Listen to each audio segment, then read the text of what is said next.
todo en la amenaza que suponen los seres humanos en un océano en transformación y la necesidad que tenemos de actuar. El arte, la fotografía, la ciencia y la vela pasarán a formar parte de este centro y serán objeto de debate.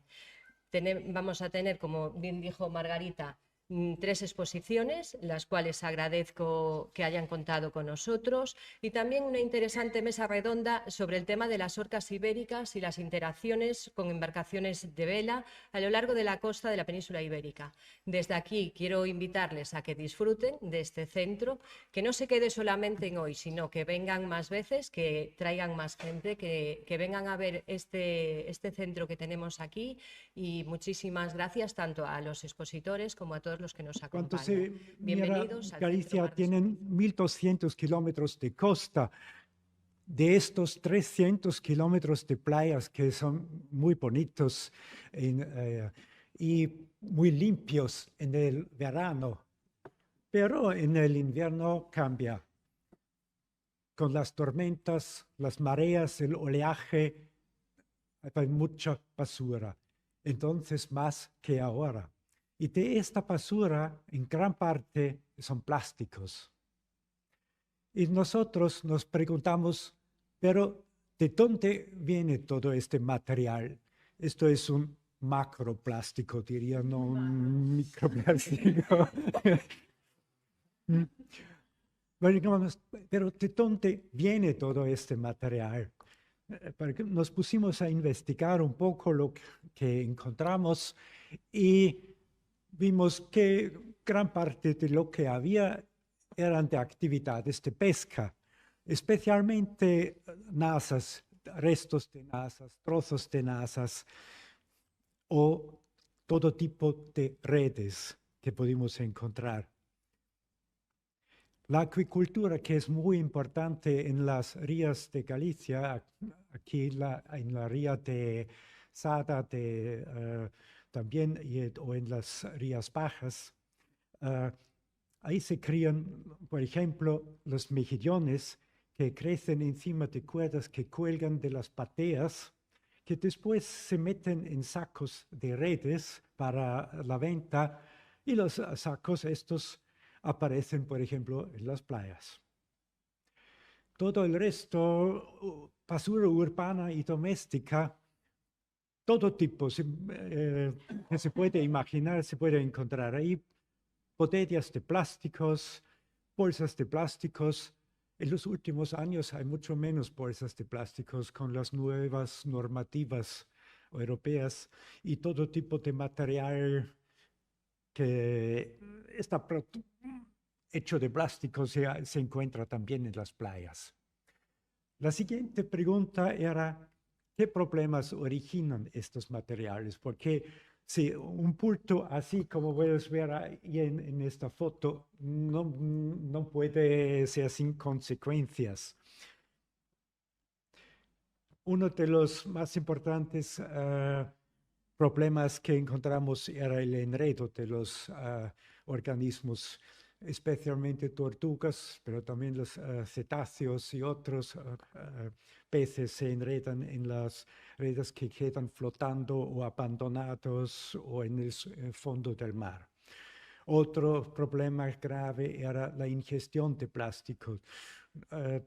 Parece que especialmente algunos pájaros como estos albatroces se comen todo tipo de plástico o alimentan a la cría con estos plásticos.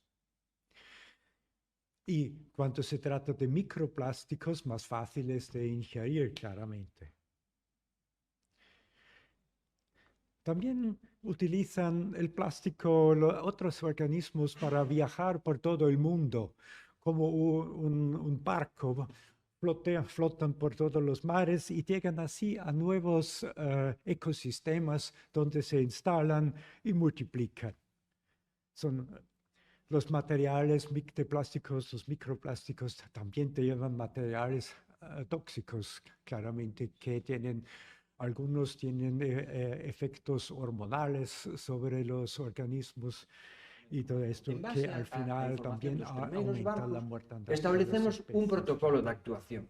E o protocolo de actuación era: por que as orcas persiguen os barcos? Porque son golfiños. As orcas son golfiños. Máis grandes, cun cerebro máis grande, pero exactamente igual que hai dentro do seu cráneo é o mismo que hai dentro dun cráneo dunha roa. Ou dentro dun cráneo dun golfiño común. É que fan os golfiños comuns. Ir a proa do barco. Ir a proa do barco. Por tanto, que lles gusta competir co barco, observarnos a nós, porque eles van na proa e nos van observando, nos van mirando, vale? Calculando a velocidade que leva o barco, se acelera, se non acelera. E se paras, que fai o golfiño? Dice, joder, que aburrido. Pero como ven que íbamos navegando, en canto paras o barco, o golfiño se vai, porque non ten interés en ti mesmo. Dices, que feos son estes humanos, non me interesan nada. Me interesa su velocidade. Como rayos son capaces os tipos de facer mover esta maquinaria de 20 toneladas ou do que pese a tanta velocidade? Pois eu son capaz de gañarlle en velocidade. Eles compiten con nós en velocidade, vale? E se excita a velocidade. Por tanto, que as candorcas exactamente igual, porque son golfiños, fan exactamente igual. Por tanto, que podemos facer diante dunha candorca que vai seguindo o noso barco? Reducir as motivacións. Non botarlle gasolina ao lume para apagalo, sino botarlle auga. Entón, reduce as motivacións. Ese foi o primeiro punto que nos dixemos. Detén a embarcación para reducir a motivación da candorca na persecución. E a partir de aí, apaga toda a electrónica, porque pode ser que algo estea chamando a atención das candorcas, menos a radio, non falas pola borda a berrarlle, porque cando ti estás cunha candorca debaixo do barco, tes un cerebro, non tes unha máquina. Tes un cerebro que responde ao que ti fagas. Si a candorca está golpeando o leme e ti estás pola borda, a outra candorca te dice, volve a darlle, saberás como sale outra vez o tipillo por aí. Claro, o sea, estás motivando a que haxa cada vez máis ese comportamento. Exactamente. O goberno español, o goberno portugués e o goberno francés aceptaron o protocolo. Aceptaron ese protocolo. Quen non o aceptou? Os navegantes. Porque decían, non estamos haciendo nada, non podemos non hacer nada. Reducir o barco, reducir a velocidade, parar o barco, es hacer algo. Que non le satisfaga a usted, es outra cosa. Pero aí se empezou a crear lobbies de poder. ¿Mas funcionó este sistema, este protocolo? O parar o barco. A ver, non sabemos que parar o barco o 60% das ocasións. É 60, non é 100. No, pero é o 60. O sea, non me digas que non funciona. O 60% das ocasións funciona. Como el can. Se para la bicicleta, puede ser que funciona, ma puede ser que te morde. No, non te morde. A maior, no. A ver, poñemos este exemplo para que entendamos que significa que unha candorca persiga un barco. Poñemos este exemplo. Que non ten nada que ver coas candorcas, porque todos os cans do mundo persiguen todas as bicicletas do mundo, pero non todas as candorcas do mundo persiguen todos os barcos do mundo. Entón, non ten nada que ver. Pero na maior parte das veces, cando ti paras a bicicleta, o can para. Porque o objetivo dele é o movimento da roda, non é morderte a ti. Na maior parte das veces, pero eu procuro non parar, porque acaso... Vale. Bien, entonces, estamos no ano, en maio do ano 23, con todos os gobernos aceptando o protocolo de parar o barco. Vale? Pois en suño do ano 23, no, do ano... 23, no. En suño do ano 23, o goberno de España cambia o protocolo unilateralmente, sin comentarlo con ninguén, que eu saiba, e cambia o protocolo e recomenda que non se pare el barco, que se dirija hacia la costa y que le meta la máxima velocidad posible al barco que pueda. Pero eso é un sinsentido, porque os que navegamos, eu non teño barco, pero navego, sabemos que hai un efecto que se chama velocidade crítica de casco, que significa que se un barco ten unha eslora en navegación, o sea, en movimento sobre o mar, provoca unha onda na proa, unha onda, que se a longitude de onda é tan larga como a eslora do barco, ese barco non acelera su velocidade.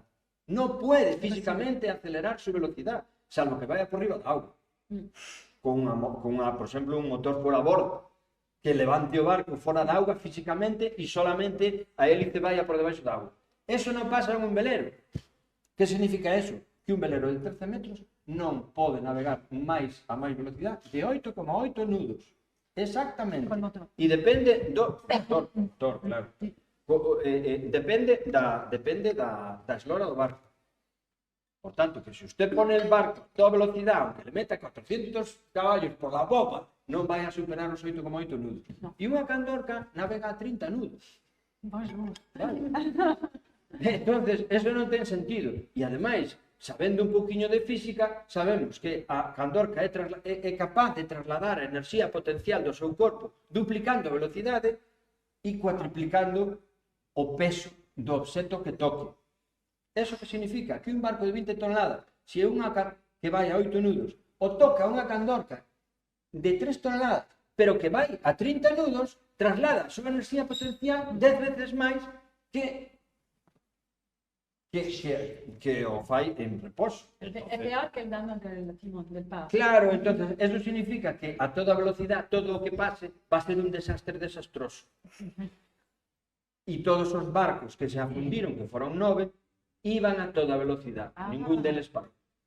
Okay. Entonces, si sumamos todo eso, chegamos a que, xusto a recomendación decir que o traballo, as competencias do Concello en canto a pesca son cero. En canto a fauna marina tamén cero. Aquela, o Concello non fai nada. O Concello fai un traballo menos relevante que pode facer agora. Cando voltas ao mundo en un velero, en Fredo, ou mesmo os pescadores que son os que nos traen o alimento. Que pode facer o Concello? E que fai o Concello? O Concello neste caso, pois isto. Colaborar, promocionar, promover que actividades como esta, científico-técnicas e divulgativas, se fagan en un sitio axeitado, que cheguen ao maior número de persoas posibles. Ao final, se non educamos a xente vai a ver, no caso das candorcas, como unha agresión, que decía Alfredo, unha balea asesina. Primeiro, nin é asesina nin é balea. E daquela, isto é o que hai, é o que pode, está facendo o Concello de Arteixo, é o que vai a seguir facendo. Legalmente, en canto a competencias, por desgracia nada, máis que tratar de limpiar as praias, que xa bastante é. Nada máis, é a única competencia que ten a administración local no litoral, a limpeza de praias e o salvamento en praias. Fixo unha explicación espectacular. Nós, os mariñeiros, incluyo o meu grupo, a nosas candorcas ou as orcas non nos afectan para nada. O que nos afecta realmente é que son animais moi intelixentes. Entón, cando falaba ben Alfredo, por exemplo, na pesca do palangre, si que están aí esperando a comer o atún, ou outro no gran sol é. Tamén, que fan os barcos? Pois unha de dúas, ou intentas espantalas un pouquiño, ou se non paras a actividade, esperas un pouquiño, e elas mesmas, co ruido dos motores, é dicir, nós non somos veleiros, traballamos a motor e hélices, normalmente non se achegan xa para esa operación de pesca, elas mesmas xa abandonan porque ven que non teñen o fácil acceso ao recurso. Despois, nós os mariñeiros, apostando polos cetáceos, para nós sempre foi, igual que antigamente non había mecanismos nin máquinas como a hoxe, pois os cetáceos sempre foron unha forma de orientarnos a onde hai pesca. Entón, cando se vai ás campañas do Bonito, normalmente onde ves unha balea ou onde ves algún cetáceo, sabes que aí vai haber peixe. Entón, eles nos fan de guía. Vale? É dicir, a interacción para nós, ainda que ten algunhas cousas negativas, tamén as ten moi positivas, máis positivas que negativas. ¿Y los golfiños hacen lo mismo? Sí, os golfiños sí que, los delfines ou golfiños sí que interaccionan máis cas artes de pesca que hai.